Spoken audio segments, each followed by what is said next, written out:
सोचिए, क्या एक गाय का सपना किसी की जान ले सकता है? सुनने में अजीब लगता है ना?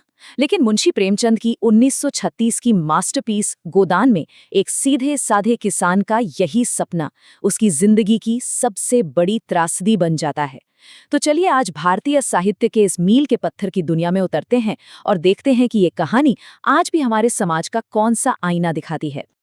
और कहानी की शुरुआत ही होती है इस चौंका देने वाले सच से। खुद गांव का जमींदार राय साहब ये कहता है कि मुसीबत ये है कि हमें अपनी अंतरात्मा को मारना पड़ता है, हमें किसानों को पीसना पड़ता है। मतलब ये कोई इत्तेफाक नहीं है, ये एक सिस्टम है, एक ऐसी दुनिया जहां जमीर को कुचलना ही जीने का तरीका है। और यही है गोदान की दुनिया। लेकिन देखिए, गोदान को सिर्फ एक कहानी समझना इसकी असल ताकत को कम आंकने जैसा होगा। ये अपने समय का, अपने दौर का एक दस्तावेज है। और इसकी ताकत को पूरी तरह से समझने के लिए हमें पहले उस साहित्यिक मूवमेंट को समझना होगा जिससे ये निकली है, और वो है सोशल रियलिज्म, यानी सामाजिक यथार्थवाद। अब ये सामाजिक यथार्थवाद क्या है? इसका सीधा सा मतलब है सच्चाई को जस का तस दिखा देना। कोई लाग लपेट नहीं, कोई हीरो विलन वाली कहानी नहीं। प्रेमचंद ने गोदान में बिल्कुल यही किया। उन्होंने ना तो गरीबी का महिमा मंडन किया, न ही अमीरी की चमक दमक के पीछे की सच्चाई छिपाई। बस एक आईना रख दिया समाज के सामने, जिसमें एक किसान कर्ज के बोझ तले पिस रहा है और एक जमींदार अपनी ही बनाई व्यवस्था में फंसा हुआ है। तो अब आते हैं इस कहानी के दिल पर, इसके केंद्र में मिलवाते हैं होरी महतो से। एक ऐसा किसान जिसके सपने बहुत बड़े नहीं हैं, लेकिन उसकी पूरी जिंदगी बस इन्हीं छोटे छोटे सपनों को पूरा करने की एक कभी न खत्म होने वाली लड़ाई है। सच कहें तो होरी की कहानी ही गोदान की आत्मा है। तो होरी का सपना क्या है? एक गाय, बस एक गाय का मालिक बनना। लेकिन होरी की दुनिया में एक गाय सिर्फ जानवर नहीं है, वो इज्जत है, समाज में रुतबा है, वो इस बात का सबूत है कि हाँ, वो भी एक कामयाब इंसान है। और यही एक छोटा सा सपना है जो उसे हर रोज, हर मुश्किल के बावजूद उठकर मेहनत करने की ताकत देता है।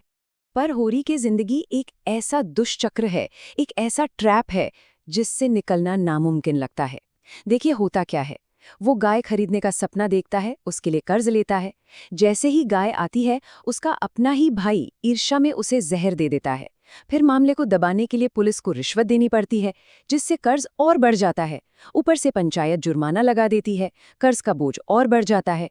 और आखिर में इसी कर्ज को चुकाने की कोशिश में दिन रात खटते खटते वो दम तोड़ देता है।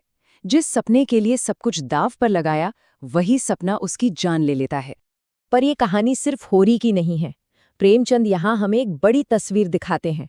वो हमें दो अलग अलग भारत दिखाते हैं जो एक ही देश में एक साथ मौजूद हैं। एक है गांव का भारत और दूसरा है शहर का। और वो दिखाते हैं कि कैसे ये दोनों दुनियाएं एक दूसरे से जुड़ी हैं, एक दूसरे पर टिकी हैं। और ये जो कंट्रास्ट है, ये जो फर्क है, वो जबरदस्त है। एक तरफ गांव के शोषित किसान हैं, उनकी कठोर जिंदगी की हकीकत है, और दूसरी तरफ शहर के अमीर लोग हैं, उनका पाखंड से भरा, दुनिया से कटा हुआ जीवन। प्रेमचंद हमें सोचने पर मजबूर करते हैं कि क्या शहर की ये सारी चमक दमक गांव के अंधेरे की कीमत पर टिकी है? क्या एक की खुशी दूसरे के दुख से जुड़ी हुई है? ये है वो चेहरे जो इन दो दुनियाओं को जीते हैं। गांव में है होरी और उसकी पत्नी धनिया, जो बस किसी तरह जिंदा रहने के लिए लड़ रहे हैं। तो शहर में है राय साहब जैसे जमींदार, जो बातें तो राष्ट्रवाद की करते हैं लेकिन है पाखंडी। या फिर मिस्टर खन्ना, एक स्वार्थी उद्योगपति।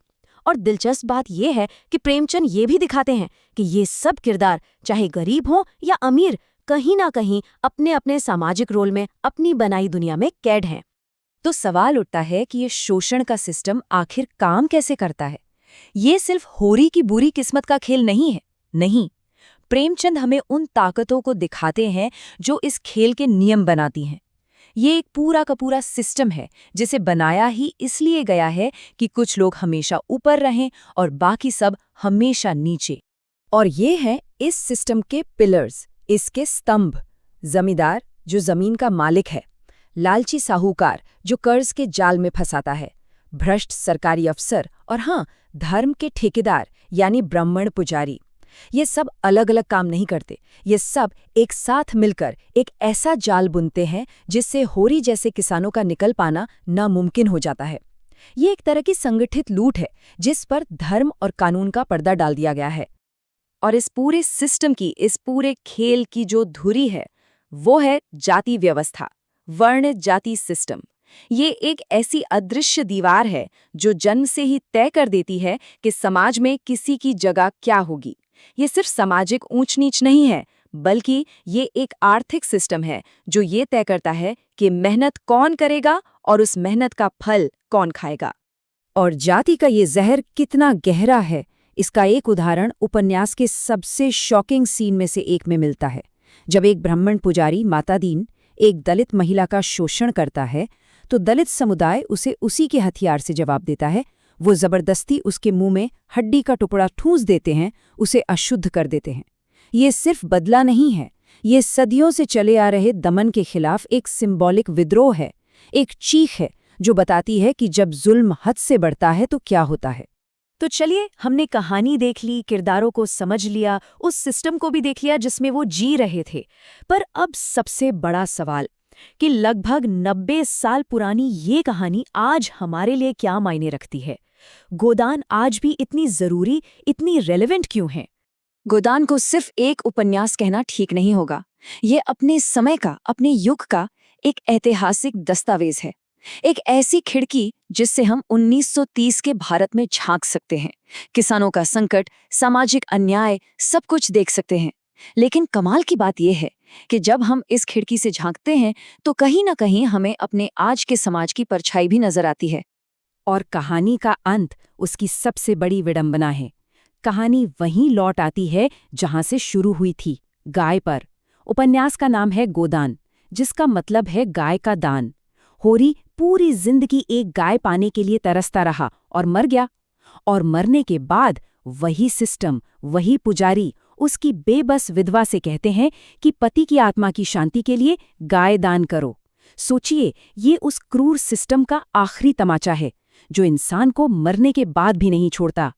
ये उपन्यास 1936 में लिखा गया था। एक लंबा अरसा बीत चुका है, पर क्या सच में सब कुछ बदल गया है? किसानों का कर्ज, जाति का भेदभाव, गांव और शहर के बीच की गहरी खाई, ये सब आज भी हमारे समाज की सच्चाई हैं। तो हम आपको इसी सवाल के साथ छोड़े जाते हैं कि होरी की दुनिया के कौन से हिस्से आज भी हमारी दुनिया में जिंदा हैं।